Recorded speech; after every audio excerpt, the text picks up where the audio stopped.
देखिए बहुत ही शर्मनाक है, और ख़ास करके जब वहाँ की मुख्यमंत्री लेडीज हो और लेडीज मुख्यमंत्री होने के बाद जो है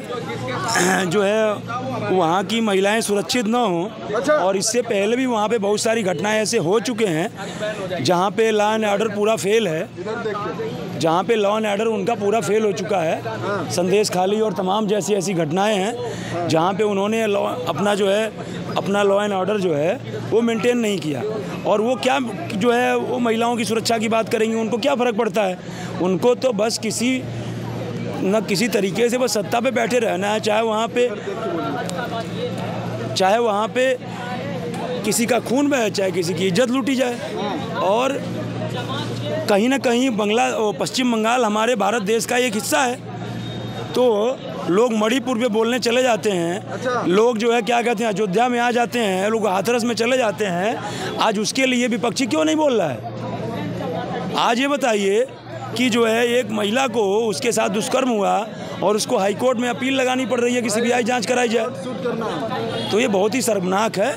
और कहा जाता है कि वहाँ के मुख्यमंत्री जो है महिला है, फिर भी महिलाओं के साथ इस तरीके के अश्लीलता। मैं वही बोला ना, वहाँ की जो है वो मुख्यमंत्री महिला है, पश्चिम बंगाल की ममता बनर्जी जी। आप कह रहे हो लूट मंत्री महिला हैं, तो कहने का मतलब ये है, वही तो कह रहा हूँ ना, महिला सरकार में है और उसकी सरकार में भी यदि महिला सुरक्षित नहीं है तो इससे बड़ी और शर्मनाक बात क्या हो सकती है?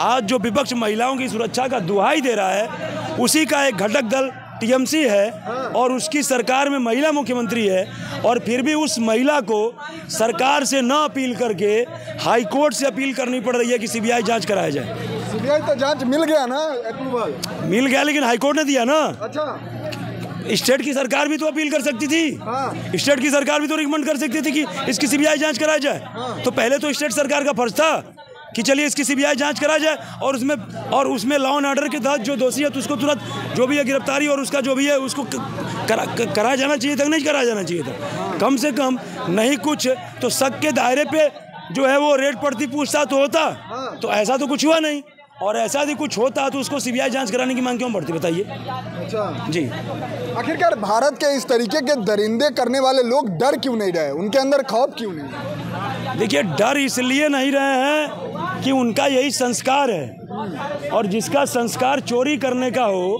तो 100 जूता खाए, तमाशा घुस के देखो। अच्छा, वो एक बार चोरी करके आएगा, पकड़ा जाएगा, मारला तन मुक्कन खाएगा, 2 दिन ठंडा रहेगा, फिर चला जाएगा चोरी करने। तो जिसके इस खून में हो, जिसके संस्कार में ये चीज़ हो, जो ये बताइए, क्षमा चाहता हूँ, जो अपनी ही बहन के साथ शादी कर लेता हो, उसको क्या संस्कार मिलेगा भाई? खाली दूध बरौआ होता है। दूध बरौआ का मतलब कि जिस माँ से मैं पैदा हूँ उसकी दूध ना पियो। अब मेरी माँ की बहन की बेटी हो, शादी कर लेंगे, हम लोग उसको जो है बहन का दर्जा मानते हैं, अब मासी को माँ का दर्जा मानते हैं। तो यही तो फ़र्क है सनातन धर्म में और जो है और मजहबों में। समझ रहे मेरी बात?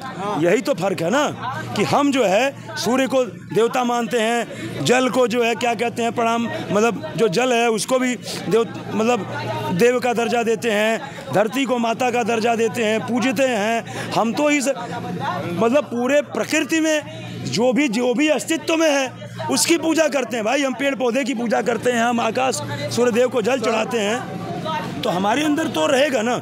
देखिए, आज हिंदुओं में भी जो दोगले टाइप के हिंदू पैदा हो गए हैं, अच्छा, वो भी ये काम कर सकते हैं, कुकृत्य कर सकते हैं, बिल्कुल। लेकिन आज मैं आपसे पूछ रहा हूँ, आप बताइए कितने ऐसे रेप केस हुए हैं जिसमें हिंदू आरोपी है? कहीं सुनने को मिला? कुछ गिने चुने छोड़ दिया जाए। मैं रेशियो की बात कर रहा हूँ, बिल्कुल रेशियो की बात कर रहा हूँ कि अब तक के इतिहास में कितने ऐसे रेप केस हुए जिसमें हिंदू है। जो मेजॉरिटी है वो मुस्लिमों की देखी जाती है। तमाम आंध्र प्रदेश में कहाँ जो है वो क्या कहते हैं कि यही देखने को मिल जाती है। अभी वो जो है, अभी जो आप उत्तर प्रदेश में नहीं देखे, सपा नेता हिंदू नहीं है क्या? क्या सपा नेता हिंदू है? वो मोहित खान हिंदू है। अच्छा, वो हिंदू उसको बोलेंगे?